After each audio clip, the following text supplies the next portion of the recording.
அனைவருக்கும் இனிய மாலை வணக்கம். தேசிய மகளிர் ஜோதிட கூட்டமைப்பு சார்பாக நடந்து வரும் ஜோதிட நட்சத்திர சுடர்மணி விழாவிற்கு வருகை புரிந்திருக்கும் அனைவரையும் வருக வருக என இரு கரம் கூப்பி வணக்கத்துடன் அழைப்பதில் மகிழ்ச்சி கொள்கிறேன். நிகழ்ச்சியின் முதலாவதாக கடவுள் வாழ்த்தை பாட ஜோதிடர் இளங்கோவன் ஐயா அவர்களை அன்புடன் அழைக்கின்றேன். ஐந்து கரத்தனை யானை முகத்தனை இந்தின் இளம்பரை ஓலும் ஏற்றினை நந்தி மகந்தன்னை ஞான குழந்தினை புந்தியில் வைத்த அடியேன் போற்றுகின்றேனே. ஓம் ஏகதந்தாய் வித்மே வக்ரதந்தாய் திமிகி தன்னோ தன்னை பிரஜோதயாதே. வேயிரு தோழி பங்கன் பிடமுண்ட கண்டன் மிக நல்ல வீணை தடவி மாசரு திங்கள் கங்கை முடிமேல் அணிந்தென் மனமே முகந்ததனால் ஞாயிறு திங்கள் செவ்வாய் புதன் வியாழன் வெள்ளி சனிபாம்பினுன்னே ஆசரு நல்ல நல்ல அவை நல்ல நல்ல அடியார் அவருக்கு மிகவே. ஓம் நம சிவாய பரமேஸ்வராய சசிசேகராய நமவோம் பவாய குணசம்பவாய சிவ தாண்டவாய நமவோம். திருச்சிற்றம்பலம். நன்றி, வணக்கம். நன்றி சார். நிகழ்ச்சியின் அடுத்ததாக ஜோதிட டிப்ஸை வழங்க நமது குழுவின் ஆலோசகராக இருக்கக்கூடிய திருப்பூரை சேர்ந்த தனம் தண்டபாணி ஐயா அவர்களை அன்புடன் அழைக்கின்றேன். வணக்கம், அனைவருக்கும் நமஸ்காரம். தேசிய மகளிர் ஜோதிட கூட்டமைப்பு நட்சத்திர சுடர்மணி நிகழ்ச்சியில் இன்று தனம் தண்டபாணியின் டிப்ஸ், அதாவது ஜாதகத்தில் 2 ராகம் இருந்தால், அதாவது செய்வது, மேலும் முஸ்லிம் நட்பு வைப்பது, மேலும் மசூதி அருகே உள்ள டீக்கடை, ஹோட்டல் போன்றவற்றில் உணவு என்பது தனத்தை சேர்ப்பது. நன்றி, வணக்கம். வணக்கம் சார். நிகழ்ச்சியின் அடுத்ததாக வரவேற்புரை, அதாவது நமது ஜோதிட நட்சத்திர சுடர்மணி நிகழ்வில் ஒவ்வொரு நாளும் ஒவ்வொரு ஜோதிட குருமார்கள் ஒவ்வொரு தலைப்பில், அதாவது ஆன்மீகம் சார்பதாகட்டும் இல்லது ஜோதிடத்திலாகட்டும் தங்களுடைய அனுபவங்களையும் அது இல்லாமல் ஜோதிட நுணுக்கங்களையும் இங்கே பகிர்ந்து கொண்டு வந்து இருக்கிறார்கள். அந்த வகையில் இன்று நம்மிடையே ஜோதிட செம்மல் பவானி ஜி சாரதி ஐயா அவர்கள் இங்கே வருகை புரிந்துள்ளார். அவரை வரவேற்பதுடன் அவரை பற்றிய சில கருத்துக்களை இங்கு பகிர்விட இருக்கிறேன். அதாவது ஐயாவின் தாயார் முத்தம்மாள் அவர்கள் ஆவார்கள். இவருடைய தந்தையார் கோபாலன் ஐயா அவர்கள் ஆவார்கள். இவருடைய குரு அப்படின்னு பார்க்கும்போது பார்த்தீங்கன்னா தெய்வ திரு TSK சுப்பிரமணிய ஐயா அவர்கள். இவர்களிடம் ஐயா அவர்கள் ஜோதிட கலையை பயின்று இந்த ஜோதிட துறையில் 19 ஆண்டுகளாக தன்னுடைய அர்ப்பணிப்பை அளித்து கொண்டு வருகிறார். இவர் அநேக மீட்டிங் ஆகட்டும், கலைஞரம் ஆகட்டும், தொண்டுகள் ஆகட்டும், இது மாதிரி செய்து கொண்டு 19 வருடங்களாக இந்த ஜோதிட துறையில் தன் பணியை செய்து கொண்டு வருகிறார். அத்தகைய சிறப்பு மிக்க ஐயா அவர்கள், அதாவது ஜோதிட செம்மல் பவானி ஜி சாரதி ஐயா அவர்கள் ஸ்ரீ சக்தி ஜோதிட நிலையத்தின் நிறுவி அதனை நடத்தி கொண்டு வருகிறார். அத்தகைய சிறப்புமிக்க ஐயா அவர்கள் இன்று நம்மிடையே சிறப்புரையாற்ற, அதாவது தலைப்பு என்னன்னு சொல்லி பார்த்தோம் அப்படின்னா, பெண்கள் ஜாதகத்தில் கிரகங்கள் செய்தும் வினோதங்களும் நன்மைகளும் என்ற தலைப்பில் நம்முடைய உரையாற்ற வந்திருக்கிறார். அத்தகைய சிறப்புமிக்க தலைப்பில் பேசும் ஐயா அவர்களை நம்முடைய சிறப்புரை ஆற்றுமாறு அனைவர் சார்பாகவும் அன்புடன் வருக வருக என வரவேற்கிறேன். ஐயா மியூட் எடுத்துட்டு பேசுங்க. மியூட் எடுத்து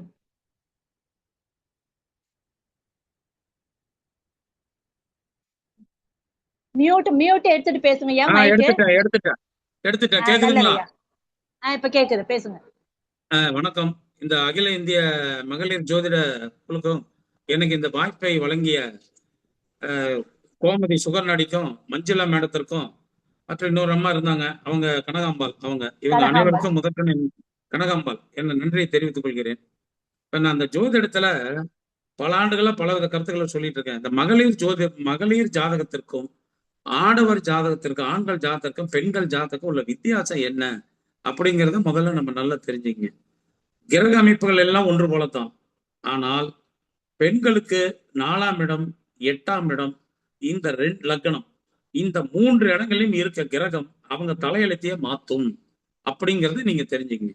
ஏன்னா லக்னம் 4ஆம் இடம், 4ஆம் இடங்கிறது ஒரு பெண்ணுடைய குடும்ப பாங்கு, ஒழுக்கம், குணம், அவங்க தாயார் வழி, இந்த விஷயத்துல எல்லாம் 4ஆம் பாவம் சொல்லிடும்.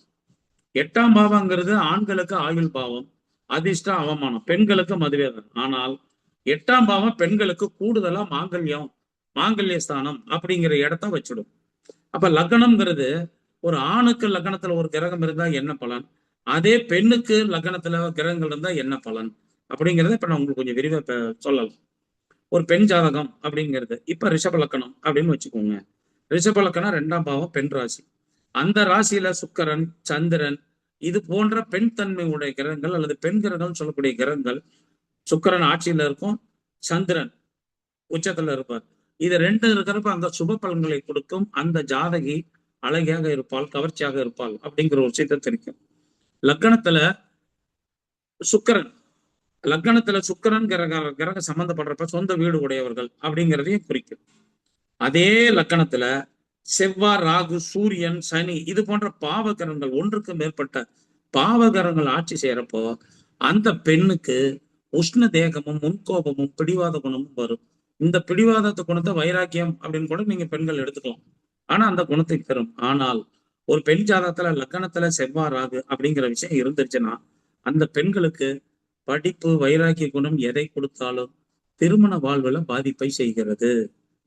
7, 8, 4 இந்த 3 இடங்கள்ல செவ்வாய், ராகு, சனி, சூரியன் இந்த கிரகங்கள் இருக்கும் பெண்கள் ஜாதகத்தை எதை வேணா எடுத்து பாருங்க, இந்த பாதிப்பு இருக்கும். ஒரு பெண்ணுக்கு 4ஆம் வீட்டுல ராகுங்கிற கிரகம் இருந்துட்டா அந்த பெண்ணுக்கு கல்வியை கொடுத்தாலும் ஒரு சில பிரச்சனைகளை தருது.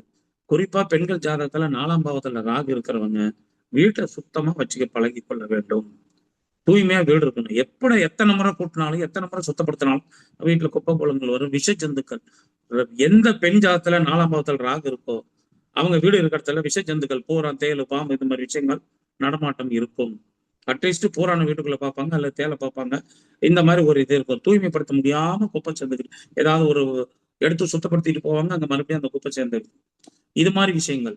அதே மாதிரி 4ல ராகு இருக்கிறவங்க வீட்டுக்கு அருகாமையிலேயே இந்த மாதிரி நான் சொல்ற மாதிரி குப்பை கோலங்கள், ஒரு ஹாஸ்பிட்டலு, பாலடைந்த இடம், இந்த மாதிரி இதெல்லாம் பொது அடையாளங்கள். ஒரு பெண்ணுக்கு 4ஆம் பாவத்துல இருக்கக்கூடிய ராகு சுவர் பார்வை பார்த்தா படிப்புல தடையை கொடுத்து படிப்பை நல்ல கல்வியை தரும். அதே சமயத்துல சனி, செவ்வாய் இந்த மாதிரி கிரகங்கள் 4ஆம் வீட்டோட தொடர்புல இருந்துட்டா அந்த பெண்ணுக்கு கர்ப்பப்பை கோளாறு, வயிறு சம்பந்தப்பட்ட பிரச்சனை, தாய் வழியில, தாய் வீட்டுல சங்கடங்கள், இந்த மாதிரி விஷயத்த தரும். ஒரு பெண்ணுக்கு வரக்கூடிய கணவனை எந்த இடத்த வச்சு நம்ம எடுக்கிறோம் அப்படின்னா செவ்வாயே எடுத்துக்கலாம், 7ஆம் பாவத்தை எடுத்துக்கலாம். இப்ப உதாரண ஜாதகமா ஒரு கடக லக்கணத்தை எடுத்துக்கலாம். கடக லக்கணத்துல செவ்வாய் இருந்தா அந்த கடக லக்கணத்துல செவ்வாய் 5 குடையவன், 10 குடையவன். இது 2 லக்கணத்துல நீச்சமா இருக்காரு. 5ஆம் இடங்கிறது பூர்வீக சொத்தை குறிக்கும், புத்திரஸ்தானத்தையும் குறிக்கும். ஆனா பெண்களுக்கு 9ஆம் வீட்டையும் புத்திர பாக்கியத்தை எடுத்து பாருங்க. அப்ப கடக லக்கணத்துக்கு 9ஆம் பாவங்கிறது குரு. அங்க குரு கெட்டுட்டு செவ்வாயும் கடக லக்கணத்துல நீச்சமாக இருந்தால் அந்த பெண்ணுக்கு நல்ல மன வாழ்க்கை அமைவது இல்லை. குரு கெட்டுறணும், பாக்கியாதிபதி கட்டுட்டாரு அப்படிங்கிறப்போ அந்த பெண்களுக்கு நல்ல திருமண வாழ்க்கை அல்லது தகுதியான கணவன் அமைவதில்லை அப்படிங்கிற விஷயம் அந்த ஜோதிடத்துல இருக்கு, ஜாதகத்துல. இது நடைமுறையில நிச்சயமாக வரும் அப்படிங்கிறது. 4ஆம் பாவங்கிறது பெண்களுக்கு கர்ப்பப்பை ஸ்தானம். செவ்வாய் நீச்சமா இருக்கு. அப்ப ரத்த சம்பந்தப்பட்ட, கர்ப்பப்பை, பீரியட் சம்பந்தப்பட்ட பிரச்சனைகள் இருக்கும். கல்வி, வீடு, இந்த பெண்கள்லாம் சம்பாத்தியத்துல கொஞ்சம் குறைபாடு வரும். 4ஆம் வீட்டுல ராகு இருந்தா 10ஆம் வீட்டை நீச்ச கிரகம் பார்வை. அப்ப வேலை செய்யற இடத்துல உழைப்புக்கு தகுந்த ஊதியம் கிடைக்காது. 10ஆம் வீடு எந்த இடங்க? 10 குடைய கிரகம் லக்கணத்துல இருக்காரு. இந்த 10 குடைய கிரகம் லக்கணத்துல இருக்கு. 10 குடைய கிரகம் 7ஆம் வீட்டை பாக்குறாரு. அப்ப கணவனுக்கும் வேலை திருப்தி இருக்காது. இது தனிச்சு இருக்க செவ்வாயினால. இதே இடத்துல குருவும் கூட இருந்துட்டாருன்னு வச்சுங்க, இதே கடக லக்கணத்துக்கு குரு கூட இருந்துட்டாருன்னா பாக்கியாதிபதி, தர்ம கர்மாதிபதி யோகம் அந்த கடக லக்கணத்துக்கு சேர்ந்துடுது. அப்ப நீச பங்க ராஜயோகம். வாழ்க்கையின் பிற்பகுதியில யோகங்கள், நல்ல உத்தியோகம், நல்ல வாழ்க்கையின் பிற்பகுதியில வீடு கட்டுறது, இது மாதிரி விஷயங்களை, சொத்து வாங்குறது, இந்த மாதிரி விஷயங்களை கொடுக்கும். ஒரு பெண் ஜாதகத்தை வச்சு எந்த ஜோதிடரும் இந்த பெண்ணுக்கு ஆண் குழந்தையா பெண் குழந்தையா அப்படிங்கிற விஷயத்த நிர்ணயம் செய்யவே செய்யாதீர்கள். எந்த மகளிர் ஜோதிடர்களும் இந்த பாயிண்டை எடுத்துக்காதீங்க. லக்கணத்துல குரு இருக்கு, 5ல குரு இருக்கு, இந்த குழந்தைக்கு ஆண் குழந்தை இந்த பொண்ணுக்கு இருக்குங்கிறத கணக்கு போடாதீங்க. குழந்தை பாக்கியம் இருக்கா? இருக்கு. இல்லையா? இல்ல. மருத்துவத்துல கிடைக்கும் அப்படிங்கிறத சொல்லுங்க. ஆனா ஏன் அப்படின்னா இந்த எக்ஸ் குரோமஸ் தான் பெண்களுக்கு, ஒய் குரோமசஸ் ஆண்களுக்கு மட்டும்தான். அந்த எக்ஸ் ஒய் சேர்ந்தா ஆண் குழந்தை, பெண் குழந்தை. சரி, இதுக்கு மட்டும்தான் இந்த எக்ஸும் ஒய்யும் சேருமா அல்ல இந்த செவ்வாய் குருங்கிறது இருக்குமானா குருமங்கல யோகம். செவ்வாயும் குருவும் பலமா இருந்துட்டா அந்த பெண் கடன் வாங்க பயப்படுவாங்க, கடனுக்கு பயம் இருக்கு. அதே சமயத்துல லக்னத்துல செவ்வாய் சனி சேர்ந்துட்டு 7ஆம் வீட்டை பார்க்கிறப்போ அவர்களுக்கு காதல் கலப்பு திருமணம் ஏற்பட வாய்ப்பு உண்டு. அதே மாதிரி உடம்புல ரத்தம் சிந்த வாய்ப்பு இருக்கு. இந்த ரத்தங்கிறது ஆபரேஷன்ங்கிறது எடுத்துக்கலாம். பெண்கள் அந்த பீரியட்ஸ் எடுக்கக்கூடாது. உடம்புல ஆபரேஷன் நடக்கிறது, ஏதாவது இதாகிறது, அவங்க குடும்பத்துல யாராவது ஒருத்தருக்கு விபத்து ஏற்படுதல், இது மாதிரி விஷயங்களை கண்டிப்பாக கொடுக்கும் அப்படிங்கிறது. சரி, கடக லக்கணத்துக்கு லக்னாதிபதி எங்க இருக்காரு அப்படிங்கிறத யோசிக்கணும் இல்லையா? அப்ப லக்னாதிபதி 5ஆம் பாவத்துல இருக்காரு அப்படிங்கிறப்ப 5 1 கூடையவன் பரிவர்த்தனை யோகம், 2 நீசகரங்கள் பரிவர்த்தனை. இது எந்த மாதிரி அமைப்பை தரும் அப்படின்னு கேட்டுக்கிட்டீங்கன்னா, அவங்களுக்கு பூர்வீக சொத்து அப்படிங்கிற விஷயத்துல கொஞ்சம் பிரச்சனை இருக்கும், புத்திரஸ்தானத்திலயும் கொஞ்சம் பிரச்சனை இருக்கும். ஆனா பின்னாடி எல்லாம் நல்லதா நடக்கும். சில பேருக்கு குழந்தை பாக்கியம் லேட்டா கிடைக்கும், சில பேருக்கு படிப்புக்கு தந்த வேலை லேட்டா கிடைக்கும், வாழ்க்கையில செட்டில் ஆகிறதே பிற்பகுதியில. இந்த நீச்ச கிரகம் அந்த காரகத்துவத்துக்கு எடுத்து அதுல ஒரு சிறப்பை செய்யும். ஏன்னா நீச கிரகம் பரிவர்த்தனை அடைவதுங்கிறது ராஜ யோகத்துக்களை சேர்ந்தது. நீச கிரகங்கள் பரிவர்த்தனை அடைவதோ, நீசனை நீசன் பார்ப்பதோ அந்த நீசத்தை பங்கம் செய்யும் அப்படிங்கிறது. செவ்வாய் கடகத்துல நீச்சம், சந்திரன் செவ்வாயோட வீட்டுல நீச்சம் விருச்சிகத்துல. அப்ப இந்த 2 கிரகம் நீச்ச பரிவர்த்தனை, லக்னாதிபதியும் 5ஆம் இடமும் பரிவர்த்தனை யோகம். நீச பரிவர்த்தனைங்கிறதுனால அதுக்கு படிப்பு, திருமண வாழ்க்கையில சந்தோஷம் அல்லது திருமண வாழ்க்கையில லேட்டா கொடுக்கும். அந்த மாதிரி விஷயங்கள் அப்படிங்கிறத நீங்க எடுத்துக்கலாம். சரி, இப்ப இந்த லக்னாதிபதி சந்திரன் இதே உச்சம் பெற்று இருக்காரு, அந்த இடத்துல செவ்வாய் இருக்கு, ராகு மற்ற கிரகங்கள் அப்படியே ஒரு அப்ராக்சிமேட்டா போட்டு பார்ப்போமே. ராகு 2ஆம் பாவத்துல சிம்மத்துல இருக்கு, கேது 8ஆம் பாவத்துல இருக்கு, 8 சனி அந்த பொண்ணுக்கு 7ஆம் பாவத்துல இருந்து லக்னத்தை பாக்குறது. இந்த அமைப்பை எடுத்துக்கோங்க. குரு பகவான், இந்த குரு இந்த ஜாதகத்துக்கு 6 பாக்கியாதிபதி. பாக்கியாதிபதி அப்படிங்கிற குரு ஜாதகத்துல ஒரு 10ஆம் வீட்டுல இருக்காரு. இப்படிதான் இந்த அமைப்பு. சுக்கரன்கிறது 4ஆம் வீடு அப்படிங்கிற இடத்துல இருக்காரு. இது ஒரு ஜாதகம் அப்படின்னு வச்சுக்கோங்க. செவ்வாய் சனி லக்னத்துக்கு தொடர்பு, 4 5 செவ்வாய் சுக்கரன் தொடர்பு, லக்னாதிபதி சந்திரன் உச்சம் பெற்று இருக்காரு. ஆனா என்ன ஒரு விஷயம்னா, லக்னாதிபதியும் 5ஆம் இடமும் ஒண்ணுக்கு ஒண்ணு தொடர்பு இல்லை. 5ஆம் வீட்டை லக்னாதிபதி பார்த்தா இவர்களுக்கு குழந்தை உண்டு அப்படிங்கிறத எடுத்துக்கலாம், பூர்வீக சொத்து உண்டு, அறிவாற்றல் உண்டுங்கிறது. ஏன்னா 5ஆம் வீட்டை உச்ச கிரகம் பார்வை. அதே 5 கிரகம் லக்னத்துல இருப்பது அப்படிங்கிறது நன்மையா தீமையா அப்படின்னா, கடக லக்னத்துக்கு செவ்வாய் முழு யோகாதிபதி. அந்த யோகாதிபதி நீச்சம் அடைஞ்சு இருக்கிறதுனால அந்த பெண்களுக்கு கிடைக்கக்கூடிய யோகங்கள் தடைப்படும். அந்த பெண் புலம்புவாங்க. எப்படி புலம்புவாங்க? என் படிப்பு, என் திறமை அல்லது என்னுடைய அறிவு, என்னுடைய இதுக்கு எனக்கு சரியான கணவன் இல்லை, எங்க அப்பா அம்மா உங்க தலையில கட்டிட்டாங்க, இப்படி இருக்கும். சகோதரர் வகையில உறவு பாதிக்கப்படும், அது உறுதியாக இருக்கும். அப்ப லக்னாதிபதி 11ஆம் வீட்டுல சந்திரன் உச்சம் பெற்று இருக்கப்ப லக்னம் 4 11 சம்பந்தப்பட்டா பெரும்பாலும் அந்த குழந்தைய தாய்க்கு தலைமகள் அப்படிங்கிறத எடுத்துக்கணும்.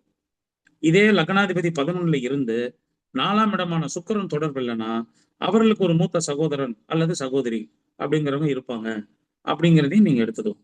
அப்ப லக்னத்துல ஒரு நீச்ச கிரகம் இருந்தா அவர்களுக்கு எல்லாமே லேட்டா கிடைக்கும். உதாரணத்துக்கு 2 பேரும் அக்கா தங்க இருக்காங்க, அண்ணன் தங்க இருக்காங்கிறப்போ இந்த பெண்ணு விருப்பப்பட்ட உடைகள் அல்லது இந்த பெண்ணு விருப்பப்பட்ட கல்வி, இந்த மாதிரி விஷயங்கள்லாம் தாமதப்படுத்தப்படும் அல்லது அது சிறப்பா அமையாது. 2ஆம் பாவம் 2ல சிம்மத்துல ராகு இருக்கு. அப்ப இதை ராகு எது தோஷம் அப்படின்னு நம்ம பொதுவாக சொல்லலாம். சிம்மத்துல ராகு இருக்கிற குடும்பத்துல ஒரு பெண் பிறந்துட்டால், கடகத்துல ராகு இருக்கிற இடத்துல ஒரு பெண் பிறந்தால் அந்த குடும்பத்துல ஒரு பெண் சாபம், பெண்ணினுடைய துர்மரணம் இருக்கும் அப்படிங்கிறது உறுதிப்படுத்தப்பட்ட விஷயம். இப்ப ஏற்கனவே சொன்ன இதுல 4ல சுக்கிரன் இருக்காரு. அப்ப கடகலக்கணத்துக்கு 2ல ராகு இருந்து ராகு 12ஆம் வீட்டையும் சுக்கிரனையும் பார்வை. அப்ப இந்த மாதிரி குடும்பத்துல பிறக்கிற பெண்கள் ஜாதகத்துல பரம்பரையில் இருதாரம் இருக்கும் அல்லது மன வாழ்க்கையில பாதிக்கப்பட்ட பெண்கள் இருப்பார்கள். பாதிக்கப்பட்டதுன்னா கணவனை இழந்திருத்தல், கணவனை பிரிந்திருத்தல், வாழ்க்கை ஒற்றுமையா இல்லாம இருத்தல் அப்படிங்கிறது. இதெல்லாம் இவங்க இது சம்பந்தப்பட்ட விஷயம். இதே லக்னாதிபதி சந்திரன் அங்க உச்சம் பெற்று உட்கார்ந்துருக்காரு ரோகிணியில. அங்க ரோகிணியிலே உச்சம் பெறாரு அல்லது ரிஷபத்துல மிருகசீரிசத்துல இருக்காரு. அப்ப சந்திரன் செவ்வாச்சாரத்துல இருக்காரு. அந்த பெண்ணுக்கு வேலையில் நல்ல அமைப்பு உண்டு. 5ஆம் பாவம், இந்த 5 பாவம் லக்னத்தோடு தொடர்பு. அப்ப இந்த பெண்ணுக்கு பிறக்கும் பொழுதே பூர்வீக சொத்து இருக்கும், இதுக்கு புத்திர பாக்கியம் நிச்சயமாக இருக்கும். லக்னத்துல நீச்ச கிரகம் இருந்தாலும் லக்னாதிபதி உச்சம் பெற்று இருப்பதனால அந்த பெண் தன்னுடைய வாழ்வின் பிற்பகுதி, பெண்களுக்கு 27 வயசுக்கு மேல பிற்பகுதின்னு எடுத்துக்கலாம். இந்த மாதிரி இருக்கிற பெண்கள் திருமணத்தை காலதாமதமாக செய்வது சிறப்பு. ஒரு ஆணுக்கு பிற்பகுதி யோகங்கிறது 27க்கு மேல, பெண்களுக்கு 21ல இருந்து 24க்கு மேல எடுத்துக்கலாம். பெண்ணுக்கு 21 வயசுல திருமணம் நடந்தா இளமை திருமணம். இளமை திருமணம் 24ல இருந்து 27க்கு மேல மட்டும் அது காலதாமத திருமணம். 24க்கு மேல பெண்களுக்கு போயிட்டாவே அது கொஞ்சம் லேட் மேரேஜ் அப்படிங்கிறத எடுத்துக்கும். சரி, இப்ப இந்த செவ்வாய் சனி அப்படிங்கறத லக்கணத்தை பாக்குறீங்க. கடக லக்கணத்துக்கு செவ்வாய் சனி தொடர்பு இருந்தாவே அந்த ரத்த ஓட்ட சம்பந்தமான பிரச்சனைகள் அவங்க குடும்பத்துல இருக்கும். அதே மாதிரி ஒரு விபத்தோ அல்லது ஒரு ஆபரேஷனோ ஹார்ட் அட்டாக்கோ இது நடந்தே தீரும். கடகம், சிம்மம் இந்த இடத்துல செவ்வாய் சனி தொடர்பு ஏற்பட்டுட்டான்.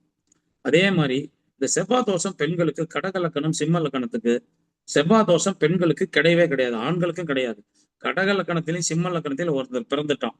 அதுக்கு என்ன காரணம்? கடக லக்கணத்துக்கு செவ்வாய் முழு யோகாதிபதி. அப்ப அவர் அந்த அதாவது 5 குடையவன் 10 குடையவன், திரிகோணாதிபதி கேந்திராதிபதி. அப்ப அந்த அந்த இது அவருக்கு அந்த தோஷம் வராது. சிம்ம லக்கணத்துக்கு செவ்வாய் 4 குடையவன், அதுக்கு அடுத்தது 10 குடையவன். இந்த மாதிரி விஷயத்துல வர்றப்போ இந்த 2 பேத்துக்கு அந்த பாதிப்பு, செவ்வாய் தோஷத்தினுடைய பாதிப்பு எங்க இருந்தாலும் பாதிப்பு இல்லை. சிம்ம லக்கணத்துக்கு 2ல கன்னியோட வீட்டுல செவ்வாய் இருக்கு, ஏதோ ஒரு கிரகம் பார்த்துட்டா நிச்சயமா அந்த செவ்வாய் கிடையாது, அது செவ்வாய் தோஷம் கிடையாது. செவ்வாய் தனிச்சு இருந்தா மட்டும் கடுமையான தோஷம். செவ்வாய் ராகுனுடைய சாரத்திலேயோ சனி சாரத்திலே இருந்தா அந்த நாகதோஷம் கடுமையான செவ்வாய் தோஷம் அப்படிங்கிறது. பெண்கள் ஜாதகத்துல தோஷம் எப்படி வேலை செய்யும்னா அவங்களுடைய நல்ல பேரை கெடுக்கும் அல்லது குடும்ப வாழ்க்கையில பிரச்சனையை ஏற்படுத்தும் அப்படிங்கிறது தான். ஒரு பெண்ணினுடைய குண இயல்புகளை நாம எடுத்துக்கிறது எப்படி? இப்ப செவ்வாய் லக்னத்துல இருக்கு, நீச்சமாக இருக்கு, கொஞ்சம் பிடிவாதம் பிடிக்கும். லக்னாதிபதி உச்சம் பெற்று இருக்காரு. தனக்கு பிடித்தவங்கன்னா தான் பாசமா இருக்க அம்மா, பாட்டி, அத்தை, அவங்க யார் அந்த குடும்ப உறவுகள்லாம் அவங்க மேல ஒரு அஃபெக்ஷனா இருக்காங்களோ அவங்க சொன்னா கட்டுப்படும். செவ்வாயும் ராகவும் லக்னத்துல இருக்கப்ப அவங்களுக்கு நிச்சயமா அநியாயமான கோபம் வரும், வைராக்கியமும் இருக்கும், பழிவாங்கும் குணமும் இருக்கும். அப்ப இந்த செவ்வாய் ராகு இருந்தாவே இந்த பெண்களை நம்ம திருமணம் செய்யலாமா இல்ல செய்யக்கூடாதா, இப்படிப்பட்ட குணங்கள் சொல்றீங்களே அப்படின்னா சுபர் பார்வை, லக்னாதிபதியே சுபர். அப்ப லக்னாதிபதி அந்த இடத்த பார்த்துட்டா அந்த தோஷம் விலகும். இல்ல லக்னாதிபதி பலமா இருந்துட்டாலும் லக்னாதிபதியை சுவர் பார்த்தாலும் அந்த தோஷம் விலகும். இது எப்படி அப்படின்னா, ஒரு ஜாதகர் கோபக்காரர் அப்படின்னே வச்சுக்குவோம். ஒரு கோபக்காரரா இருக்காருங்க, பால் பொங்கி வருது, கொஞ்சம் தண்ணிங்கிறது தெளிச்சிட்டுமா எப்படி அந்த பால் வேகத்தை அடைக்குதோ அது போலத்தான் சுபர் லக்னத்தை பார்க்கறப்ப அவங்களுடைய குண இயல்புகள் மாறும், கோபமும் இருக்கும். அதுக்கப்புறம் அந்த கோபத்தை இது பண்ணி ஐயோ நம்ம அனாவசியமே பேசிட்டுமே, வார்த்தையை விட்டுட்டுமே, இப்படிங்கிற நிகழ்வுகள். சரி, ஒரு பெண்ணுக்கு நல்ல விஷயங்கள் எது? முதல் பாக்கியம் தாய் தகப்பன், அதற்கு அடுத்தது கல்வி. இந்த காலத்துல பெண்ணுக்கு கல்வி, வருமானம், இது நிச்சயம் பெண்ணுக்கு கவசம், பாதுகாப்பு. இதை எந்த கிரக இணைவுகள் அந்த பெண்ணு ஜாதகத்துல தரும்? இப்ப நான் இது சொல்றதெல்லாம் பொதுவா கடக லக்கணங்கிறது. இந்த கடக லக்கணத்துக்கு லக்னாதிபதி சந்திரன், 10ஆம் இடத்து அதிபதி செவ்வாய், இப்படிங்கிறத வச்சு நம்ம எடுத்துக்கிறோம். அப்ப இந்த விஷயத்த இது மத்த லக்கணத்துக்கு நீங்க எடுத்து பார்த்துக்கணும். இந்த விஷயத்தை நீங்க மத்த லக்கணத்துக்கு, இப்ப கடக லக்கணத்துக்கு சந்திரனும் செவ்வாயும் நட்பு. இதே மிதுன லக்கணம் எடுத்துக்கிறீங்க, மிதுன லக்கணத்துக்கு புதனும் குருவும் சமம். இப்படி பலனை நீங்க எடுத்து பார்த்துக்கணும். நான் உதாரணமா தான் கடக லக்கணத்தை சொன்னேன்னு ஒழிய இந்த கடக லக்கணத்துல இருக்கிற செவ்வாய் இன்னொரு லக்கணத்துல தான் இதே பலன்னு எடுக்கக்கூடாது. அந்த லக்கணத்துக்கு அது நட்பா எப்படி அப்படிங்கிறது. இப்ப கடக லக்கணத்தை செவ்வாய் சனி செவ்வாய் லக்கணத்துல கடகத்துல இருக்கு, 7ல இருக்க சனி பாக்குது, 8 கூடிய சனி லக்கணத்தை பாக்குது. அப்படிங்கிறப்ப 8ஆம் இடங்கிறது அவமானத்தை தரும், விபத்தை தரும். அப்ப அந்த ஜாதகி ஒரு அவமானத்தை சந்திக்கக்கூடிய வாய்ப்பு இருக்கு அப்படிங்கிறது. அந்த அவமானம்ங்கிறது அவங்க நிலைமையை பொறுத்து எடுத்துக்கலாம். அதுல இருந்து அந்த பெண் மீண்டு வருவாளானா லக்னம் உச்சம் பெற்றிருந்தா மீண்டுடுவாங்க, லக்னம் நீச்சம் பெற்றிருந்த விருச்சிகத்துல இருந்தா அந்த அதையே நினைச்சு புலம்பிட்டு இருப்பாங்க அப்படிங்கிறது. சரி, இதுக்கு அடுத்தது பெண்கள் ஜாதத்துல முக்கியமான விஷயம், செவ்வாயும் சூரியனும் எந்த பெண்கள் ஜாதகத்துல லக்னம் 2ஆம் இடம், 4ஆம் இடம், 7ஆம் இடம், 8ஆம் இடம், இந்த 5 இடங்கள்ல ரொம்ப நெருங்கிய டிகிரிக்குள்ள தொடர்பு இருந்தால் அந்த பெண் இளமையில் விதவை. ஆனா மத்த விஷயம் எல்லாம் அந்த பொண்ணுக்கு கிடைக்கும், கல்வி கிடைக்கும், உத்தியோகம் கிடைக்கும், சில பேர் அரசு உத்தியோகத்துக்கு போவாங்க. குரு பார்த்தா விவாகரத்து அல்லது கணவனை பிரிந்து வாழ்தல் அப்படிங்கிற நிலை ஏற்படும். அதே சமயத்துல செவ்வாயும் சூரியனும் சேர்ந்து ஒரு ஜாதகத்துல இருப்பது, அதாவது 5 கூடிய கிரகம் 2ஆம் வீட்டு அதிபதி, இந்த கடக லக்கணத்துக்கு சொல்றாங்க செவ்வாய் சூரியன். மத்த லக்கணத்துக்கு அப்படி கணக்கு போட்டுங்க. அப்ப இந்த கடக லக்கணத்துக்கு 5 2 கூடியவன், தந்தை வழி பாசம், தந்தை வழியிலிருந்து கிடைக்கக்கூடிய வருமானங்கள், இது மாதிரி விஷயங்கள்லாம் கிடைக்கும். இது இந்த 2 இணைவை குரு பார்த்தாலோ சுக்கிரன் பார்த்தாலோ மத்த சுபர் பார்த்தாலோ நல்லா இருக்கும். இதே பாவிகள் ராகு சனி இந்த போன்ற பாவிகள் பெண்கள் ஜாதகத்துல இந்த இடத்துல லக்கணத்திலேயோ 2ஆம் வீட்லயோ 4ஆம் வீட்லயோ 8ஆம் வீட்லயோ இந்த மாதிரி இடங்கள்ல தொடர்பு கொண்டுட்டா அங்க பிரச்சனை. இது முக்கியமான விஷயம். பெண்கள் ஜாதகத்துல நான் சொல்றேன், இதை தவறா எடுத்துக்காதீங்க. பெண்கள் ஜாதகத்துல 12ஆம் வீட்டுல பாவிகள் இருந்து அதே மாதிரி 12ஆம் வீட்டுல பாவிகள் இருக்கிற ஆண் ஜாதகத்தை பொருத்தவே பொருத்தாதீங்க. அது மாதிரி இருந்தா அங்க கணவன் மனைவி தாம்பத்திய உறவு நிச்சயம் சரி வராது. 12ஆம் இடம் மோட்சஸ்தானம், 12ஆம் இடம் தாம்பத்திய சுகம். அப்ப அந்த இடத்துல பாவிகள் இருக்கக்கூடாது. இப்ப ஒருத்தருக்கு பாவி இருந்து இன்னொருத்தருக்கு பாவி இருந்துச்சுன்னா அங்க வாழ்க்கை பிரச்சனை ஏற்படும். சில ஜோதிடர்கள் அல்லது சில ஜோதிட நூல்கள்ல இது பொருத்தலாம் அப்படிங்கிறாங்க. ஆனா இது அனுபவத்துல சரியாக வரவில்லை. 12ஆம் வீட்டுல பாவிகள்ங்கிறது ராகு, சூரியன், சனி, மாந்தி. பெண்கள் ஜாதகத்துல மாந்தி, சனிங்கிற கிரகம் ஒரு 7 டிகிரிக்குள்ள இணைவுல குறுக்க இருந்துச்சு, இல்ல ஒரே நட்சத்திரத்துல சாரத்துல இருந்தது அப்படின்னு இருக்கும் ஜாதகங்கள்ல பார்த்தா பரிகாரம் அவசியம். அது லக்னத்தோட பெண் ஜாதகத்துல சனி, மாந்தி அப்படிங்கிறது சேர்ந்தா அந்த பெண்ணுக்கு மன வாழ்க்கையில பாதிப்பு ஏற்படும். இதுல சந்திரனும் புதனும் சேர்ந்துட்டா மனநல பாதிப்பு ஏற்படும். இது ஆண் ஜாதகமா இருந்தாலும் பொருந்தும், பெண் ஜாதகமா இருந்தாலும் பொருந்தும். இது லக்னம் 2ஆம் பாவம். ஏன் லக்னம் 2ஆம் பாவம்?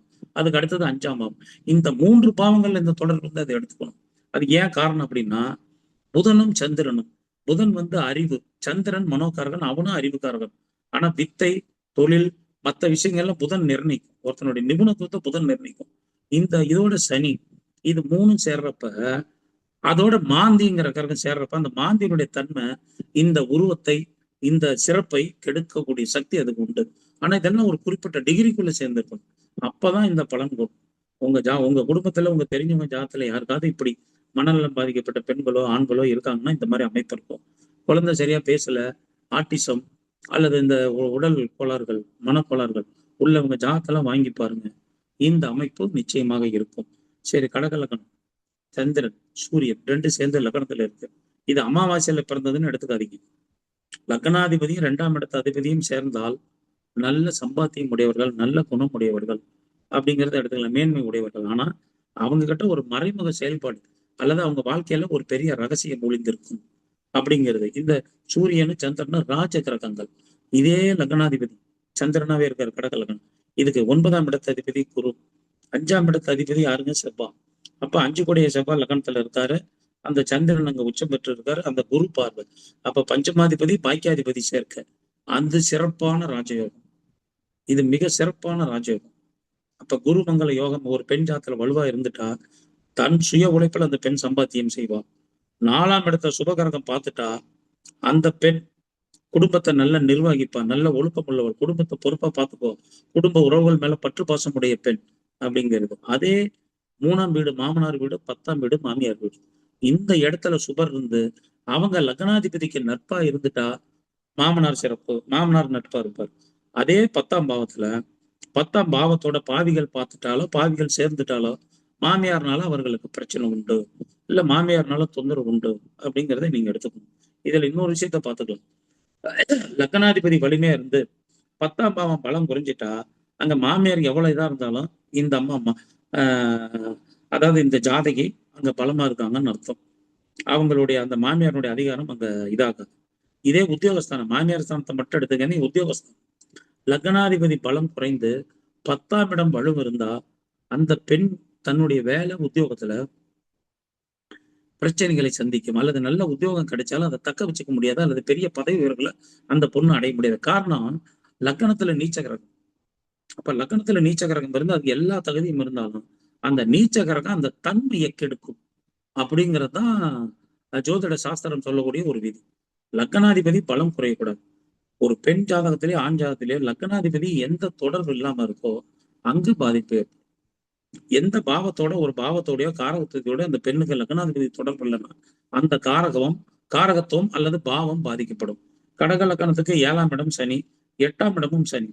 இப்ப லக்னாதிபதியான சந்திரனும் லக்னாதிபதியான 7ஆம் இடத்தின சனியும் ஒண்ணுக்கு தொடர்பு இல்லை அப்படின்னா அங்க கணவன் மனைவி உறவு பாதிப்பு.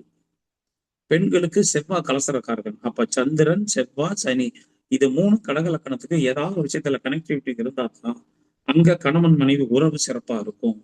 செவ்வாய்ங்கிறது ரத்த சம்பந்தப்பட்ட உறவுகள். செவ்வாய் என்பது 5ஆம் இடம் பூர்வ புண்ணியம். இந்த மாதிரி இருக்கவங்களுக்கு அத்தைங்க மேல சற்று பாசம் இருக்கும். பொதுவாக இயல்பா கடக லக்னத்துக்காரங்களுக்கு செவ்வாய் லக்னத்துல இருந்துட்டு அத்தை, மாமன் இவங்க மேல கொஞ்சம் அளவு கடந்த பாசம் இருக்கும், சகோதர பாசம் இருக்கும். செவ்வாய் அங்க நீச்சமா இருக்குதுன்னு எடுத்துக்காதீங்க. லக்னத்துல செவ்வாய் ஒரு பெண் ஜாதகத்துல எப்படி இருந்துட்டாலும் அவங்க கணவன் மீது பற்று உள்ளவர்கள், சகோதரன் மீது பாசம் உடையவர்கள், சகோதர பாசம் சற்று அதிகமாக இருக்கும். இந்த செவ்வாய் சகோதரனுக்கும் பெண்களுக்கும் காரகத்துவம் செவ்வாய் தான், கணவனுக்கும் காரகத்துவம் செவ்வாய் தான். இதுல இப்ப அந்த லக்னத்தையும் 7ஆம் பாவத்தையும் எடுங்க. லக்னம் பலம் குறைந்து 7ஆம் பாவாதிபதி பலமா இருந்தா கணவன் டாமினேட் அதிகமா இருக்கும். லக்னம் பலமா இருந்து 7ஆம் இடத்தவே பலம் குறைந்திருந்தால் இந்த பெண் கணவனை கட்டுப்படுத்துவாள், அல்லது கணவன் இந்த பெண் சொல்லை கேட்கக்கூடிய கணவன். இதே மாதிரிதான் மாமனாருக்கு, மாமியாருக்கு, உறவுகளுக்கு, இப்படி இந்த கணக்கு எடுத்துங்க.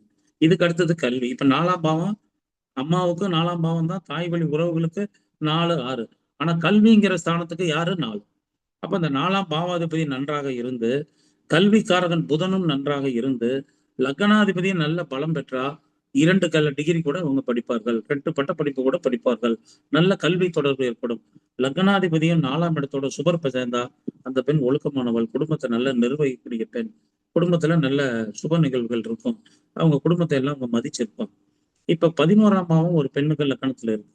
இதே கடக லக்கணம். 11ஆம் பாவம் சுக்கிரன். இந்த சுக்கிரன் பெண் கிரகங்கிறத விட்டுடுங்க. 11ஆம் பாவாதிபதி லக்கணத்துல இருந்தா அந்த பெண்ணுடைய ஆசைகள் நிறைவேறும். 11ஆம் பாவங்கிறது சகோதரி, சகோதரன் அப்படிங்கிறத எடுத்துங்க, லாபம். இதெல்லாம் நல்லா இருக்கும். இவங்க மேலாம் பாசம் இருப்பாங்க. கணவன் வீட்டு உறவுகளோட இந்த பெண் எப்படிப்பட்ட பாசத்துல இருப்பாங்க அப்படிங்கிறத எடுத்துட்டா, ஒரு பெண் ஜாதகத்துல எந்த ஒரு ஜாதகத்திலையும் செவ்வாய் சுக்கிரன் அப்படிங்கிறது லக்கணத்துல தொடர்பு இருந்து, அல்லது 7ஆம் பாவத்துல தொடர்பு, லக்கணத்துல இருந்தாவே 7ஆம் பாவத்தோட தொடர்பு இருக்கும். இது 7ஆம் பாவத்துல இருந்தா லக்கணத்தை பார்க்க. ஆனா இதுக்கு ஒரு விஷயத்த சூட்சுமத்தை வச்சுங்க. கடக லக்கணத்துல இருக்கிறத விட 7ஆம் பாவத்துல செவ்வாய் சுக்கிரன் இருந்தா அந்த பெண் கணவன் வீட்டுல இளைய சகோதரன் இல்லாத வீட்டுல திருமணம் செய்வது சிறப்பு. அல்லது அந்த பெண் எல்லாத்துக்கிட்டையும் கலகலன்னு பேசுறத குறைச்சிக்கிறது சிறப்பு. கொஞ்சம் அளவோட இருந்துக்கிறது சிறப்பு. அவர்களுக்கு ஒரு வீண் பழி சுமக்கக்கூடிய வாய்ப்பு. இந்த இளைய சகோதரத்தை இல்லாத இடத்துல ஏன் திருமணம் செய்யணுங்கிறதுக்கு அது ஒரு காரணம். 7ஆம் பாவத்துக்கு 5ஆம் பாவம் மூத்த சகோதரனையும், 9ஆம் பாவம் இளைய சகோதரனையும் குறிக்கும். அப்போ இந்த செவ்வாய் 9ஆம் கடக லக்கணத்துக்கு 9ஆம் வீடு குருவோட வீடு. அந்த குருவோட வீட்டுல அந்த இளைய சகோதர ஸ்தானம்ங்கிறது வலுவடைஞ்சிட்டா, கணவன் ஸ்தானம் சனி வலு குறைந்து இருந்தா அங்க இளைய சகோதரன் கொஞ்சம் விருப்பமா பேசுவாங்க. அதனால சில பிரச்சனைகள் வரும் அப்படிங்கிறது. ஒரு பெண்ணுடைய தைரிய ஸ்தானம் 3ஆம் பாவம். ஆணுக்கும் 3, பெண்ணுக்கும் 3. 3ஆம் பாவம். இப்ப லக்கணம் கடக லக்கணம். அது கடக லக்கணத்தை உதாரணம் சொல்லிட்டு வரேன். இதை எல்லா லக்கணத்துக்கும் இப்படி எடுத்து பார்த்துக்கணும். சந்திரன் உச்சமா இருக்காரு. அதுக்கு 3ஆம் பாவாதிபதி யாருங்க? புதன். புதனும் சந்திரன் நெருங்கிய பாய்க்குள்ள இருக்காங்க. இல்ல 2 பேரும் புதன் சொந்த வீட்டுல ஆட்சி பெற்றிருக்காரு, சந்திரனும் உச்சத்துல இருக்காரு அப்படின்னு வச்சுக்கோ. அந்த மாதிரி ஜாதகம் இருந்தா இந்த பெண் கற்பனா சக்தி உடையவள், நல்ல எழுத்தாற்றல் உடையவள், கிரியேட்டிவ் சென்ஸ் அதிகமா இருக்கும் அப்படிங்கிறது. இது சுக்கிரன் வலுவா இருந்துட்டா அந்த பெண்ணுக்கு கலைகள்ல நல்ல ஈடுபாடு இருக்கும் அப்படிங்கிறது. சுக்கிரன் ஒருத்தருக்கு 4ல இருந்தாவே அவங்க கிட்ட சுகஸ்தானம் வீட்டை அழகா வச்சிருப்பாங்க, அல்லது நல்ல சுவையான உணவு சாப்பிடுவாங்க அப்படிங்கிறது. அப்ப இந்த செவ்வாய் லக்னத்துல இருந்து சனி பாக்குறப்ப பொய் பேசும் குணம் வரும். சில சமயம் வீட்டு வேலை செய்யறதுல சோம்பல் குணம் வரும். சந்திரன் உச்சம் பெற்றால் அவர்கள் சந்திரன் புதன் பலம் பெற்றால் அவங்க அறிவுபூர்வமா யோசிப்பாங்க, அறிவுக்கு முக்கியத்துவம் கொடுக்குறவங்க. சனி லக்கணத்துல இருந்துட்டாலும் சனி பலம் பெற்றுட்டா அவங்க உடல் உழைப்புக்கும் முக்கியத்துவம் கொடுப்பாங்க, அல்லது முக்கியத்துவமான உடல் உழைப்பு தானே அமையும். அவங்க கிட்ட கொஞ்சம் சோம்பல் குணமும் இருக்கும். ஆனா சனி லக்கணத்துல இருக்கவங்க நேர்மை குணமும் அவங்க கிட்ட இயல்பிலேயே இருக்கும், அல்லது மனிதத்தன்மை அல்லது மனசாட்சிக்கு கட்டுப்பட்ட குணம் இந்த மாதிரி இருக்கும். சரிங்க. இப்ப இந்த சனிச்சந்திரன் சேர்ந்தா புனர்பு தோஷம் அப்படிங்கிறாங்களா? அது என்ன அப்படின்னா, சனி ஒரு வீட்டுல 2.5 வருஷம் இருக்கும், சந்திரன் ஒரு வீட்டுல 2.5 நாள் இருக்கும். ஒரு வேகமா சுத்துற கிரகமும் ஒரு மெதுவா சுத்துற கிரகம் ஒன்னும் ஒரு இடத்துல சேர்றப்ப, ஒரு வேகமா போறது மெதுவா போறதுங்கிறப்ப அவங்க மனம் ஊசலாடும், ஆசோலேஷன் மைண்ட், மனம் சலனம் எல்லாத்திலுமே சலனத்தை கொடுக்கும். இதுதான் அப்படிங்கிறது இல்லை, எதுல வேணா அது சலனத்தை கொடுத்துரும், அல்லது ஒரு தாழ்வு மனப்பான்மை கொடுத்துரும். இது ஆண்களுக்கும் பொருந்தும், பெண்களுக்கும் பொருந்தும். இதுல ஏதாவது ஒண்ணு பலம் குறைஞ்சிடுச்சுன்னா, சனி நீச்சமா இருந்த சந்திரன் அங்க இருந்தா அவங்களுக்கு தாழ்வு மனப்பான்மை அதிகம். இவங்க கிட்ட எல்லா திறமை இருந்தாலும் அவங்கள மாதிரி நம்ம இல்லையே, இல்ல நமக்கு அந்த மாதிரி நடக்கலையே அப்படிங்கிற மாதிரி ஏக்கம் இருக்கும். அப்போ இந்த மாதிரி சில விஷயங்கள் இந்த சனி சந்திரன் சேர்க்க, இந்த லக்னாதிபதி வச்சு சொல்றாங்க 7, 8. அப்ப சந்திரன் 8ஆம் இடம் 7ஆம் இடம் சேர்ந்தா கணவன் மேல பிரியம், அல்லது ஒன்றுக்கு மேற்பட்ட திருமணம், ஒன்றுக்கு மேற்பட்ட தொடர்பு, அதே மாதிரி ஒன்றுக்கு மேற்பட்ட படிப்பு, இந்த மாதிரி விஷயங்கள்லாம் சனி சந்திரன் சேர்க்கை தரும். மனசாட்சிக்கு கட்டுப்பட்டவர்கள், அல்லது இயற்கையாவே பிறருக்கு உதவி செய்யக்கூடிய குணமுடையவர்கள், இந்த மாதிரி தன்மையெல்லாம் இந்த சனிச்சந்திரன் சேர்க்கை இன்னும் எவ்வளவோ சொல்லலாம். ஆனா இந்த மாதிரி அப்ப சந்திரனோட 2ஆம் இடத்துல சூரியன் சேர்ந்திருக்காரு. அது சேர்க்கை சமசப்தம். இதுல சேர்க்கைக்கு பலம் அதிகமா, சமசப்தத்திற்கு பலம் அதிகமானா பார்வைக்கு பலம் அதிகம், சேர்க்கைக்கு பலம் குறைவு. சேர்க்கையில 50% பலன் தருதுன்னா பார்வையில 70% பலன் தரும். இதை நீங்க வேற மாதிரி யோசனை பண்ணி பாருங்க, பரீட்சித்து பாருங்க, அப்ப சரியா வரும். லக்னாதிபதி 3ஆம் இடம், இளைய சகோதரன் உண்டு, நல்ல எழுத்தாற்றல் உண்டு, தைரியம் உண்டு, முயற்சி உண்டு, இது மாதிரி விஷயத்தை எடுத்துக்கலாம். இதுல சந்திரனும் புதனும் சேர்ந்தா கிரகக்கூடிய சக்தி. ஒரு ஜாதகத்துல சனி புதன் சந்திரன் இருந்தா அந்த பெண்கள்கிட்ட ஒரு தனி சிறப்பம்சம் இருக்கும். இது பெண்களுக்கே உரித்தான ஒரு பலன். அது என்னங்கிறது தெரிஞ்சுக்கங்க. ஜாதகத்துல நீங்க செக் பண்ணி பாருங்க. சனி சந்திரன்கிறது புதனும் சேர்ந்துருச்சுன்னா அவங்களுக்கு பிறரை எடை போடும் குணம் வந்துடும். ஒருத்தர் பேசுற விதத்தை வச்சோ இல்ல பாக்குறத வச்சோ அவங்களுக்கு இவங்க இந்த இதனாலதான் நம்ம கிட்ட பேசுறாங்க, அல்லது இவங்க இப்ப பேசுறப்ப இதை எதிர்பார்க்கிறாங்க, இப்படிங்கிற விஷயத்த இவங்க துல்லியமா எடை போட்டுருவாங்க. இவங்க மிக துல்லியமா எடை போட்டுருவாங்க. அந்த குணம் இந்த மாதிரி ஆட்கள்கிட்ட இருக்கும். அதே மாதிரி புதன் சந்திரன், சனி புதன் சேர்ந்த அவங்க கிட்ட பிளெக்சிபிள் மைண்ட், அதாவது ரொம்ப இதா சொன்னமா நிலைமைக்கு தக்கவாறு தன்னை மாற்றிக்கொள்ள கூட, மனிதர்களுக்கு தக்கவாறு தன்னை மாற்றிக்கொண்டு பிரச்சனை இல்லாம வாழக்கூடிய நிலை, பிரச்சனையை சமாளிக்கக்கூடிய நிலையில அவங்க வருவாங்க. இதே லக்னாதிபதியோட ராகு சேர்ந்துருச்சுன்னா கேது 3ஆம் பாவத்துல இப்ப இதுக்கு வந்துடும். இந்த கிரகம் இப்படி இப்ப 3ல கேது இருந்து கேதுவும் சந்திரனும் தொடர்பு இருக்கிறப்ப அவங்க மகா குழப்பவாதிகள், ஒரு குழப்பத்தோட இருப்பாங்க. தன்னுடைய வாக்கினால் பிறருக்கு கலக்கத்தை உண்டு பண்ணுவார்கள், அல்லது கலக்கத்தை உண்டு பண்ணுவார்கள். பொதுவாகவே சந்திரன் கேது சேர்க்க இருக்கக்கூடாது. 3ஆம் வீட்டோட இது இருந்துச்சுன்னா 2ஆம் வீட்டோட 3ஆம் வீட்டோட அந்த தொடர்பு இருந்தா இவங்களுக்கு வாக்கினால் பிரச்சனை. சனி கேது 2ஆம் வீட்டுல இருந்தாலும் சரி, கேது புதன் 2ஆம் வீட்டுல இருந்தாலும் சரி, இந்த மாதிரிலாம் கிரகங்கள் இருந்தா அவங்களுக்கு வாக்கினால் பிரச்சனை வரும். இதெல்லாம் நீங்க அனுபவத்துல எடுத்து பாருங்க. இதுக்கு என்ன ரீசன், அதாவது ஒரு இதுக்கு காரணம் வேணும் இல்லைங்களா? புதன்கிறது பேச்சை குறிக்கக்கூடியது, கேதுங்கிறது இருக்கிறத சுருங்க செய்தல் அல்லது குழப்பமடை செய்தல் அப்படிங்கிறது. அப்ப கேது ஆன்மீகவாதி. அப்ப ஆன்மீக கிரகம் என்ன பண்ணும், ஒரு விஷயத்துல குழப்பத்தை தரும் அல்லது மனசாட்சிக்கு பயப்பட வச்சு. இதே ராகு 3ஆம் பாவத்துல சேர்ந்து அசட்டு துணிச்சலை தந்துடும். ஆனா கேது அசட்டு துணிச்சலை தரவே தராது. ஒரு முறைக்கு இருமுறை யோசிக்க வைக்கும், குழப்பத்தை செஞ்சிடும், ஒரு தயக்கத்தை கொடுத்துடும். இதுதான் இந்த கேது ராகுவுக்கு. சரி, இந்த கேதுவோட சந்திரன் சேர்றப்ப குழப்பம், இது உறுதியா இருக்கும். இது 2, 3ல சேர்றப்ப இந்த நிச்சயமா அந்த காது மூக்கு தொண்டை இந்த மாதிரி இடங்கள்ல பிரச்சனை தரும். ஒரு ராகு 3ஆம் பாவத்துல இருந்து புதனோட சேர்றவங்களுக்கு கையெழுத்து புரிந்து கொள்ள முடியாம இருக்கும். அதே புதன் சந்திரன் சேர்றவங்களுக்கு கையெழுத்து அழகா இருக்கும், அதுல கற்பனை வளம் நல்லா இருக்கும். அவங்க 2ஆம் இடத்துல புதன் சந்திரன் புதன் சுக்கரன் இந்த மாதிரி கிரகம் இருந்தா அவங்க பேச்சை கேட்க ரொம்ப இனிமையா இருக்கும், பேச்சு ரொம்ப புரியுற மாதிரி இருக்கும், அல்லது இன்னும் கொஞ்ச நேரம் இவங்க பேச மாட்டாங்களா அப்படின்னு கேட்கற மாதிரி இருக்கும். இதே நீச சனி அல்லது பலம் குறைந்த சனி கேதுலாம் 2ஆம் பாவத்துல இருந்தா அவங்க பேச்சு பாதிப்பு வரும். அவங்க சொல்ல வர்றது சட்டுன்னு எல்லாத்துக்கும் புரியாது, ஏதோ என்னமோ சொல்ல வரீங்க என்னங்க அப்படிங்கிற மாதிரி அந்த வளவள அப்படிங்கிற மாதிரி பேசுவாரு.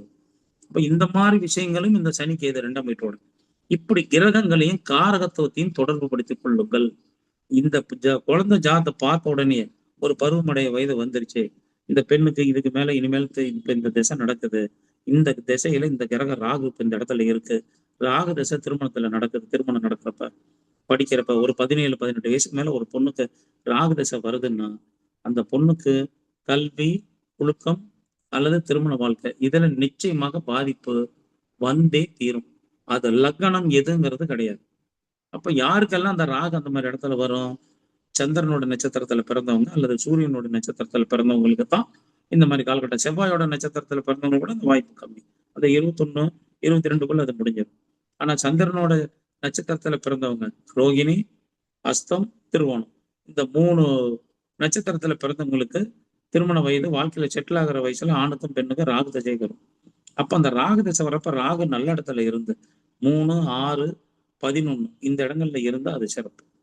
அதே மாதிரி ஒரு பெண் ஆண் ஜாதகம் எதுவா இருந்தாலும் ஒன்றுதல பாவிகள் ராகு செவ்வாயை விட்டுருங்க, ராகு சனி இது போன்ற பாவிகள் இருந்து குரு பார்வை இல்லைன்னா அந்த பெண்ணுடைய திருமணத்தை இல்ல அந்த ஜாதகனுடைய திருமணத்தை பார்க்க தந்தை இருப்பதில்லை. இந்த இருப்பதில்லைங்கிறது 2 விஷயமா எடுத்துங்க. சூரியனுடைய பலத்தை வச்சு நிர்ணயம் பண்ணுங்க. அப்பா அப்ப இல்லைன்னு எடுத்துக்கலாம், இப்ப நாங்களா போய் கல்யாணம் பண்ணிட்டோம், எங்க அப்பா கல்யாணத்துக்கு வரல, இப்படிங்கிற மாதிரி அமைப்பும் எடுத்துக்கொள்ளலாம். இந்த மாதிரி அமைப்பு எல்லாம் இருக்கு. அப்ப ஒரு கிரகத்தை லக்னம் லக்னாதிபதி அந்த காரகத்துவம் அதை எடுத்து அது எங்க தொடர்பு ஏற்படுதோ இந்த 3 அப்படி தொடர்புல இருந்து அந்த காரகத்துவம் பாவமும் கிடைக்கும். இதுல ஒண்ணுக்கு ஒண்ணு தொடர்பு இல்லை அப்படின்னா அந்த தொடர்பு அங்க சிறப்பு இல்லை, அந்த பாவத்தை சார்ந்த ஏக்கங்கள் இருக்கும். இப்ப உதாரணத்துக்கு செவ்வாய் வந்து ஒருத்தருக்கு குறைந்த பாகையில 5 பாகைக்கு கீழே இருந்துச்சுன்னா எல்லா ஜாத்தையும் எடுத்து பாருங்க, கணவன் சகோதரன் சார்ந்த ஒரு ஏக்கம். நம்ம அண்ணன் நமக்கு இப்படி செய்யலையே, நம்ம தம்பி நம்ம கிட்ட இப்படி நடந்துக்க மாட்டேங்கிறானே, நம்ம கணவர் நம்மளை கண்டுக்க மாட்டேங்கிறாரு, ஆஸ்பத்திரி கூட்டு போக மாட்டேங்கிறாரு, நம்ம வீட்டு விஷயத்துக்கு எல்லாம் சரியா வர மாட்டேங்கிறாரு, பணத்தை கொடுக்குறாரு, கூட அனுப்புறாரு, ஆனா அவர் வந்து போடுறது ஒரு சபையில் நிக்க மாட்டேங்கிறாரு, இதுல நம்ம காய்ச்சல்லாம் கூட்டிட்டு போக மாட்டேங்கிறாரு, இல்ல நம்ம ஒரு வெளி இடங்களுக்கு அழைச்சிட்டு போக மாட்டேங்கிறாரு. இப்படிப்பட்ட ஏக்கங்களும் பிரச்சனையும் இருக்கும். இது சகோதரன், கணவன், இதெல்லாம். இதே புதன் குறைந்த டிகிரிக்குள்ள இருந்தா அந்த பெண்ணுக்கு வித்தை, கல்வி இது சார்ந்த ஏக்கம் இருக்கும். குரு குறைந்த பாகையில இருந்தா குழந்தைங்க அல்லது பணம் சார்ந்த ஏக்கம், இந்த மாதிரி பணம், நகை, நல்ல விஷயங்கள் இது சார்ந்த கவலைகள் அப்படிங்கிறது இருக்கும். குறைந்த பாகைங்கிறது 5 பாகைக்கு உள்ள. இந்த குரு ஒரு சாரத்துல இருக்க, ராகவும் குறிப்பிட்ட டிகிரிக்குள்ள இருக்குன்னு வச்சுங்க. 5 டிகிரிக்குள்ள குரு ராகு சேர்ந்து 2ஆம் பாவம் 9ஆம் பாவம் இந்த இடத்துல இருந்தா அந்த பெண்கள் தங்க நகை விஷயத்துல இரவல் வாங்குறதோ இரவல் கொடுக்கறதோ கூடாது. அதே மாதிரி பணம் ஒருத்தருக்கு பொறுப்பு, நம்பிக்கையின் பேர்ல பொறுப்பேற்றுக்கிறதோ இல்ல நம்பிக்கை பேர்ல கொடுக்கறதையும் தவிர்க்க வேண்டும். இந்த குருவும் ராகுவும் 5 டிகிரிக்குள்ள சேரும். இந்த குரு ராகு சேர்க்கை சேர்ந்த பெண் ஜாதகத்துல பாருங்க, அவங்க எவ்வளவு நகை வச்சிருந்தாலும் எவ்வளவு பணம் வச்சிருந்தாலும் ஒரு சிறப்பை இழப்பை சந்திச்சிருப்பாங்க, நம்பிக்கையில வந்திருப்பாங்க. அதே மாதிரி ஆண் ஜாதகமோ பெண் ஜாதகமோ லக்னத்துல சந்திரன் 7ல குரு அல்லது லக்னத்துல குரு 7ல சந்திரன் இருந்தா அவங்க வாழ்க்கையில ஒரு நம்பிக்கை துரோகத்தை சந்திப்பார்கள். இந்த நம்பிக்கை துரோகங்கிறது மன வாழ்க்கையில இருக்கலாம், நட்புல இருக்கலாம், கொடுக்கல் வாங்கல்ல இருக்கலாம். நான் ஒருத்தர் நம்பி பணம் கொடுத்தேன், ஏமாந்துட்டேன், என்னை ஏமாத்திட்டாங்கிறது. ஒருத்தர் மேல வச்சுக்க நம்பிக்கை, அவங்க என்ன இப்படி நம்பிக்கை மோசம் பண்ணிட்டாங்க, இப்படிங்கிற ஜாதகத்தெல்லாம் எடுத்து பார்த்தீங்கன்னா இந்த அமைப்பு இருக்கும். என்னங்க குருச்சந்திரன் சுபருங்கிறாங்க, அதை பார்த்துக்கிட்டா குருச்சந்திர யோகம்னு சொல்றாங்க, நீங்க இப்படி சொல்றீங்களே அப்படின்னு சொல்றீங்கன்னா, நவகிரகத்தில் இருக்க குரு பகவானுக்கு நவகிரகத்தில் இருக்க சந்திர பகவான் துரோகம் செய்தவர். இதுக்கு ஒரு புராண கதை இருக்கு, அதை இப்ப சொல்ல லேட் ஆயிடும். ஆனா இந்த விஷயம் கண்டிப்பாக இருக்கும். இது கஜகேசரி யோகம் உள்ளவங்களுக்கோ இது பொருந்தாது. சமசப்தமா குருவும் சந்திரனும் இருக்கிறவங்களுக்கு தான் இந்த விதி பொருந்தும். அது லக்னத்துல இருந்தாலும் சரி, 2, 8ல இருந்தாலும் சரி, எங்க இருந்தாலும். ஆனா லக்னத்துல இருந்தா இது 100க்கு 100 நடக்கும், நிச்சயமாக நடக்கும். இதை எடுத்து பார்த்துங்க. இது என்னுடைய உரை இன்னும் நிறைய இருக்க, பேசிக்கிட்டே போலாம். முடிச்சுக்கிறேன். வேற ஏதாவது சந்தேகம் கேள்வி இருந்தா கேட்டுங்க. இதுல உங்களுக்கு ஏதாவது ஒரு சந்தேகம் இருக்கு, இல்ல இது தவறா இருக்குன்னு சொன்னாலும் கேளுங்க, அதுக்கு நான் விளக்கம் சொல்லிடுறேங்கண்ணா. ஓகே, நன்றி ஐயா. இப்போ இந்த நிகழ்ச்சியினுடைய ரெக்கார்டிங் போயிட்டு இருக்கு, அதனால நான் நன்றி இதை முடிச்சுட்டு அப்புறம் உங்களுக்கு கேள்விகள் கேட்பாங்க, அப்ப நீங்க பதில் சொல்லலாம். சரி, ஓகேங்களா? நிகழ்ச்சியின் அடுத்ததாக நன்றி உரையை வழங்க நமது நிலையத்தின் நமதோட குழுவின் ஆலோசகராக இருக்கக்கூடிய தனம் தண்டபாணி ஐயா அவர்களை அன்புடன் வரவேற்கிறார். வணக்கம்.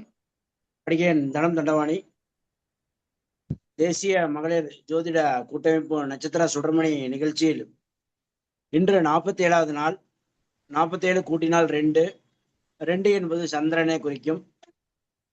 எனவே இன்று திங்கட்கிழமை, மேலும் இன்று திருவோண நட்சத்திரம், சந்திரனுடைய சாரம். மேலும் சந்திரன் என்றால் அம்மா, தற்போது அமாவாசை வந்துவிட்டது. மேலும் 16/2/2026 இதை கூட்டினால் 10, 10ஐ கூட்டினால் 1, 1 என்பது சூரியன். எனவே இன்று ஆண் ஜோதிடர்.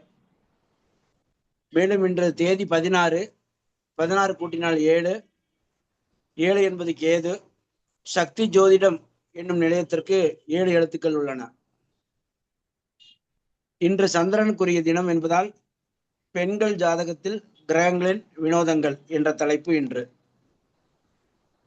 சந்திரன் என்பது நீர் மற்றும் தாய், எனவேதான் நீர்நிலை சார்ந்த பெயர் பவானி சாரதி. இன்று திருவோணம் பெருமாள் உகந்த நட்சத்திரம், எனவேதான் பெருமாள் பெயர் பார்த்தசாரதி பெயர் போல பவானி சாரதி. இன்று வரியான் நாமயோகம், யோகி குரு. இன்றைய குரு இவர்தான். அதாவது இவருடைய கேலண்டர் தமிழ்நாட்டில் எந்த ஜோதிட நிலையத்தில் இல்லாமல் இருக்காது. எனவே இவர்தான் இன்றைய குரு. அதுவும் புரட்டாதி குரு தான் யோகி. புரட்டாதி என்பதுதான் இவருடைய கேலண்டர். அனைவருமே புரட்டி புரட்டி பார்க்கின்றனர். குரு என்கிற மஞ்சளை குறிக்கும் மாவட்டம் ஈரோடு நாமக்கல் மாவட்டம். எனவேதான் ஐயா இருக்கும் இடம் பவானி. பவானி என்பது 6 என்னும் நம்பரை குறிக்கும். மேலும் பவானி என்ப ஆற்றை குறிக்கும். மேலும் பவானி சாரதி என்ற பெயர் கூட 6 எழுத்துக்கள் கொண்டது. பவானி 6 பெருக்கி எடுத்துக்கொண்டு சீறி பாய்ந்து போவது போல் ஐயாவுடைய ஜோதிட கருத்துக்கள் மிக சிறப்பாக இருந்தது. அனைத்து கருத்துக்களையும் வழங்கிய ஐயாவுக்கு மிகவும் கோடான கோடி நன்றி. மேலும் இதுவரை செவிசாய்த்து பொறுமையாக கேட்டுக்கொண்டிருந்த அனைத்து குருமார்கள் மற்றும் ஜோதிட ஆர்வலர்கள் அனைவருக்கும் கோடான கோடி நன்றி. மேலும் இந்நிகழ்வினை ஏற்பாடு செய்து கொடுத்த கூட்டமைப்பு தலைவர் டாக்டர் கனகாம்பாள் மற்றும் நிகழ்ச்சி ஒருங்கிணைப்பாளர் அனைவருக்கும் கோடான கோடி நன்றி.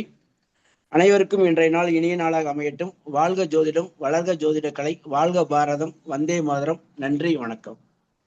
வணக்கம் சார். வணக்கம். நன்றி நன்றி நன்றி சார். சார் தேசிய